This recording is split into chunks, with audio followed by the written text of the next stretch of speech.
All right, so I'm back here with Christopher Jannou at the Urban Hotel, still having conversations around businesses and entrepreneurship.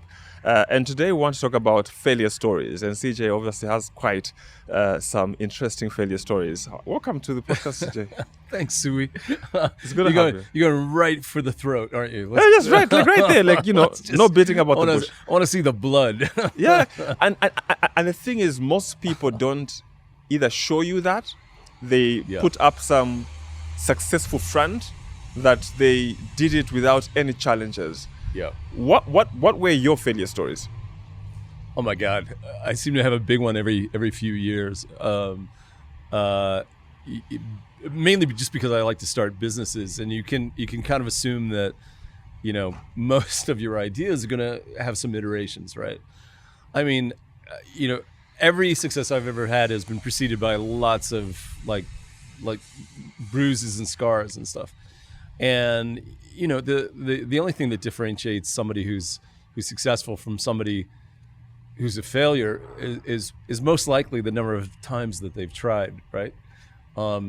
This is we can hear the saws in the background. We're at the Urban Hotel in Lusaka, which I think kind of is a really good metaphor for what we're talking about. We started this project in 2017, and we were meant to open in I think probably around May 2020. Of course, everything got locked down in March of 2020, and the pandemic was already going on in November of 2019. And so we had to kind of put the whole project on ice for a while. And we've only opened. It's now 2022. It's middle of July, and we opened probably I guess about a month ago. You can hear the construction going on in the background. Yeah. Now, this was one of those ones that could have gone either way, right? Like the banks lost faith. We ran out of money. The currency collapsed, and all the forces sort of between the pandemic and the practical issues like financing and faith in the project in the market, because there was a moment where hospitality was really like nobody knew what was going to happen with it, and everybody was nobody wanted to be funding it. Everybody had huge underperforming portfolios, and we're trying to de-risk and everything. And so the idea of trying to open up a hotel sort of as we were just emerging out of it seemed like a tall ask, especially since we needed about $1 million more to finish it. And that was one of those ones that could have just, I say to my friends, that could have gone either way. We could have, all hauled ass back to New York and licked our wounds for 6 months. But we persevered and went through it. And it's kind of a fine line between, I love it when you see people on TV say, or on YouTube rather, say, never give up, never quit. There are some times where it might be smart to give up or to quit, to cut your losses. But you really never know when that moment is. And so it almost becomes a question of how much pain can you take, and how much more are you willing to persevere, and how much opportunity cost are you willing to endure before you say, this is just getting way too expensive for me. It's kind of like gambling, isn't it? Yeah. Do you try and win your money back? Or do you say, look, this is not my night? Thankfully, we can look at as we continue to finish it, and yet we're open. We can look on this story and say, thank goodness we didn't quit. Because there was a turn of events, and things kind of rolled back in our favor. We sort of got the wind at our backs again, and the product is really being well received. But the truth is that I've become so familiar with failing, in terms of like trying something and it doesn't work, that I don't even use that word anymore. I don't, which is kind of funny actually. I'll touch on this point just briefly. I think language has a lot to do with how you perceive things. Like if you try something and you determine that it doesn't work, or the market wasn't ready for it, have you failed, or do you just have information? I think you have information.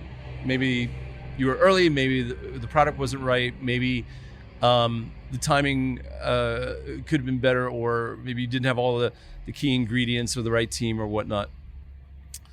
But I've never really used the word fail when I talk about my endeavors because a lot of them didn't work out. But I think by virtue of just going for it, you kind of you're already demonstrating where your head's at. I'm into outcomes, not into avoiding labels. Have you ever run two businesses like trying to run two projects at the same time? So like now you've got this hotel up and running, but also at the same time you've got some other, let's say, big real estate project that you're working on, and then one is failing, one seems to be doing okay. Yeah, actually, so we multitask a lot. So we're building a shopping mall in Kasama. ShopRite is anchoring that. We're building a hotel there as well. We've got some projects in pre-development in different parts of Southern Africa.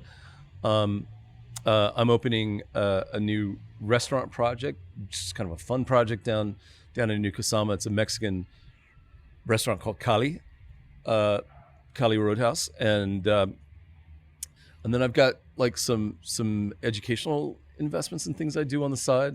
I'm a partner in a art gallery down in Cape Town, and there are, sometimes, and this is, I guess, when you amortize your risk across a bunch of projects, you can, sort of float yourself on in one industry while in other one's not doing so well. So yeah, I do that a fair bit. I think that it's not so much because I'm so practical that I want other things to kind of keep the cash flow going. I think it's just because I'm interested in a lot of stuff, and it's hard to say no sometimes. And since you mentioned that there are a number of them, how then do you, because some people may have 5 businesses, you find that the money from this business is feeding this business, and then the business that's making money ends up suffering. Yeah. How do you balance across your portfolio of businesses? This is what makes a good business person or a poor business person, I think. In a lot of ways, you've kind of like gone right to the heart of it. People who are able to balance big portfolios do so because they're really good at unemotionally kind of evaluating how the business is performing and what it's going to take to survive over the long term. And a lot of businesses have cycles. Hospitality has cycles, development, real estate, art, advertising, media, they all have cycles, don't they?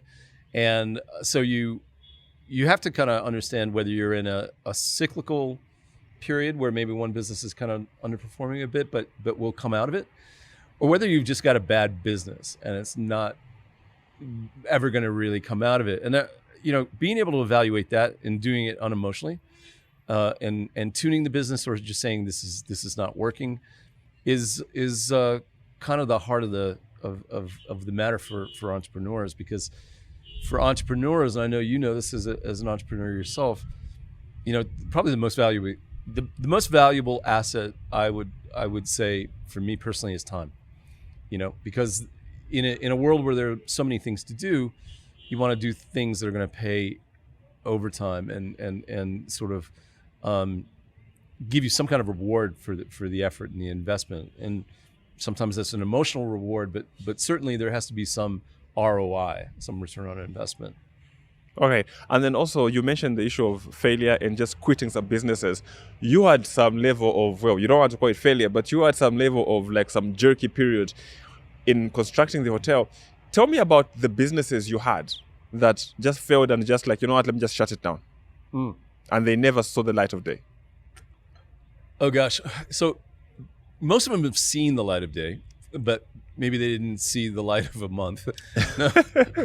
So I was in the media business. I started in the record business. That's how I started my career. I was an aspiring musician, played guitar and wrote material. And my first break was I got a record deal, and I got very lucky and got a really quick deal that had a big hit really quickly. It was by a producer band that I had. I was the artist, and I called myself Industry, and this particular song went to number 3 in the dance world. It was a number 3 international dance hit, number 3 in the Billboard dance charts. Based on that, I got a record deal with MCA UK. And I thought that was kind of easy, and wow, my first record, it goes to number 3 in the world. I must be good at this.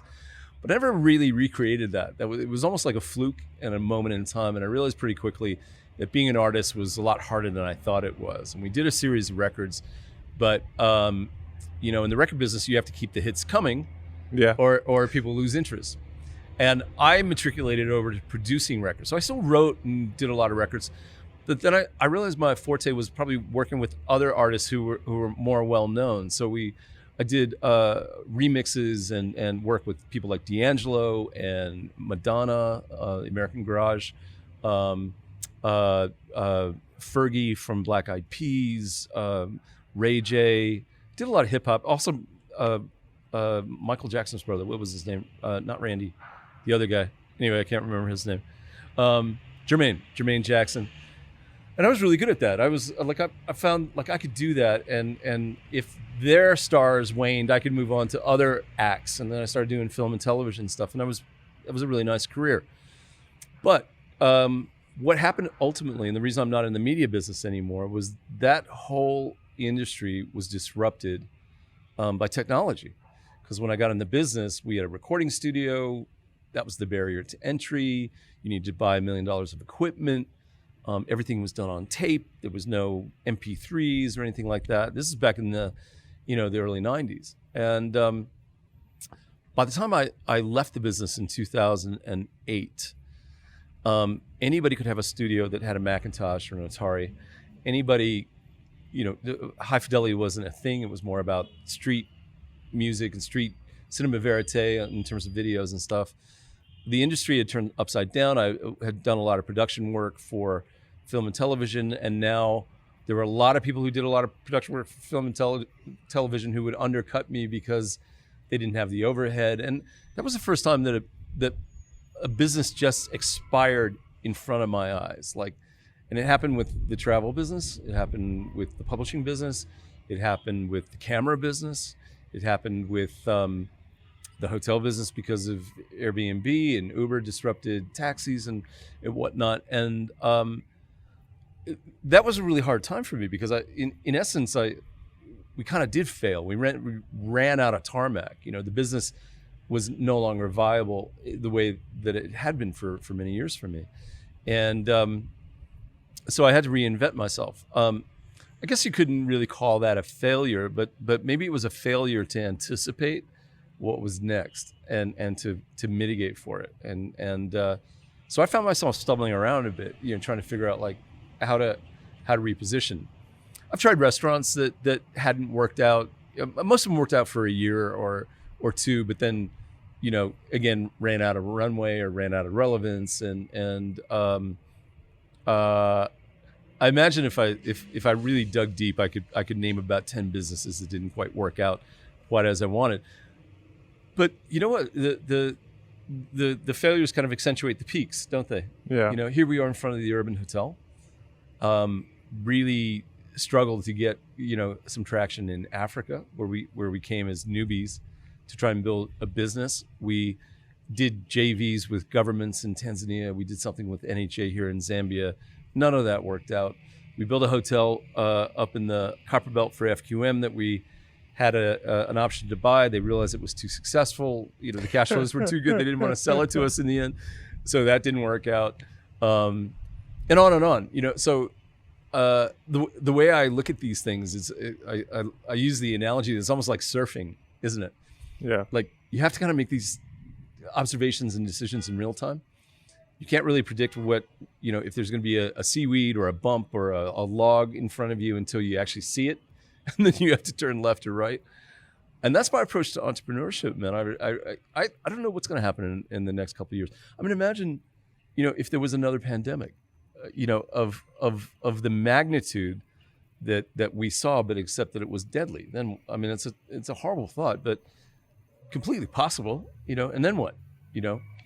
How far can you really plan in advance? You just do your thing and make sure you enjoy it and make these decisions in real time, I suppose. All right. My last question, CJ. So there are some people, for example, in Africa, here in Zambia, who look at you and say, you came from the US, New York, you come to Africa, you're successful. And all this is because, you are from a very successful country, a powerhouse of a nation. Yeah. And so it's easier for someone like you to come here and thrive as opposed to a local. Yeah. What would you say to that? I would say this. So you're right. I come from supposedly the richest country in the world, the United States. But funny enough, it's a nation of immigrants, where most of the people came from someplace else, right? And they did well. So maybe the environment and the terrain, the platform, the business environment, the attitude, sort of enables people to work hard and accomplish stuff there. But what I've noticed is that a lot of times, people who come from someplace else, whether they're Polish or Irish or Puerto Rican or African or Mexican, I mean, we have so many success stories of people who just were really comfortable with hard work and had a vision and made it happen. And there's plenty of African examples of that, from fashion designers to people who run big, fast-moving, good FMCG companies and whatnot.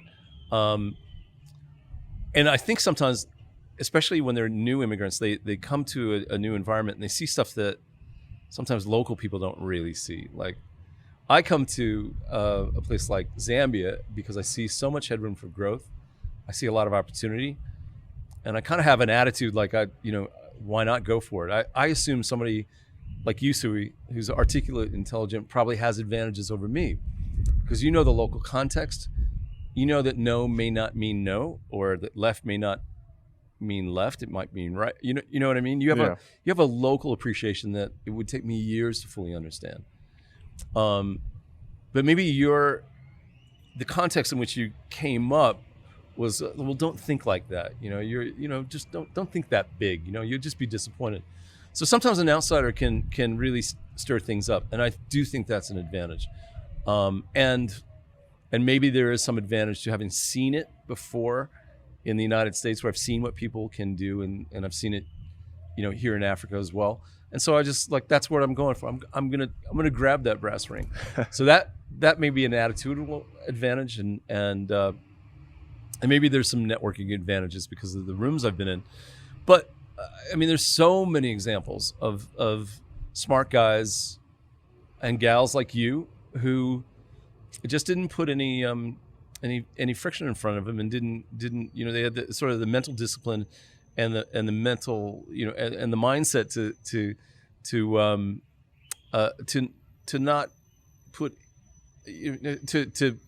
to not let artificial barriers or artificial friction impact their desire to go forward. And what I do know is that momentum is a force unto itself, and sometimes if you just kind of insist on something, a vision, an aspiration, a dream, a project, you become an immovable force in a lot of ways. And so it's sort of self-fulfilling.